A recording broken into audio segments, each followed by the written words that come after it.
Ahoy mateys, and welcome back for another week of LDFFL Weekly.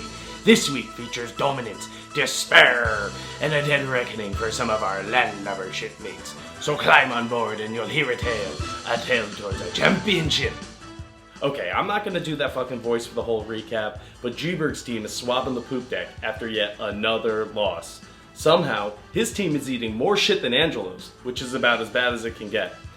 Jordan's hot start to the season has him in first place with the most points in the league, while G-Berg is doing gator rolls in the swamp in 10th place. Jordan got 30 points from Sam Darnold on Thursday Night Football and never looked back. Josh Allen's 50-burger and Cooper couple touchdowns destroyed G-Berg's asshole like a high-priced German dominatrix. He never stood a chance. On, thunder, sex! This matchup just reeked of desperation, with Glatz constantly tilting and Angelo was delusional as ever about his winless squad. Ultimately, Glatz got the W in this one, moving him into 6th place, while Angelo was licking ketchup off of Goldberg's toes in 9th.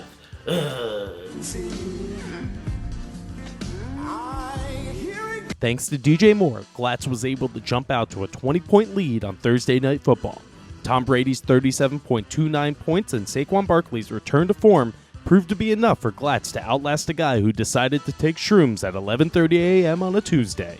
Everyone should do mushrooms all the time. They're hard to get, though. I know. I should be a mushroom dealer. Since I was working the Firefly Festival on Sunday, I wasn't even watching my own matchup, let alone the rest of the league. I also developed a severe case of crotch rot. Did I let that stop me from eking out a win? Absolutely fucking not. With the help of the fantasy gods and a fuck ton of gold bond, I'm able to maintain my spot in 4th place, while Rudder and Lawler moved from 1st to 5th. Justin Herbert showed up in a big way, tossing 4 touchdowns and dropping 40 points total. Steady performances from Keenan Allen and Aaron Jones were exactly what I needed to keep Mike Glennon's talentless doppelganger and Lenny from Of Mice and Men at bay.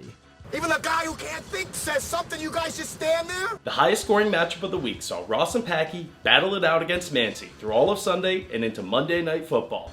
Much like their favorite genre of porn, Ross and Packy were barely able to edge Mancy, moving them into 2nd place.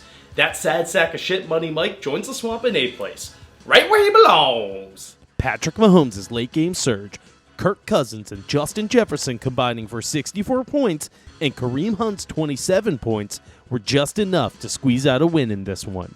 Let's take a look at Money Mike after last night's defeat. Yeah, hope you're all happy now. Good guy wins, bad guy loses. The matchup of the week was one for the ages, as the Evans were able to overcome a 40-point deficit against Weiss on Monday Night Football to secure a 7-point victory.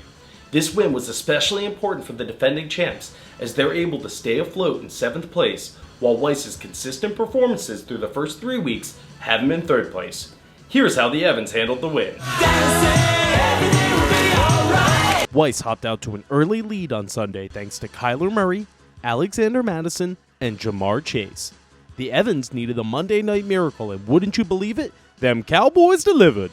Thanks to 27-point performances from both Dak Prescott and Ezekiel Elliott, the Evans were able to complete an incredible comeback. Looking ahead to next week, it seems as though we're in for another shakeup of the standings. Will Angelo and Goldberg be able to drag their teams out of the swamp? What week will my yearly downfall start? Will Ross and Packy take a gas station dick pill and come in their boxers? Tune in next week to find out. And remember, if you're gonna be a dick, be a little dick.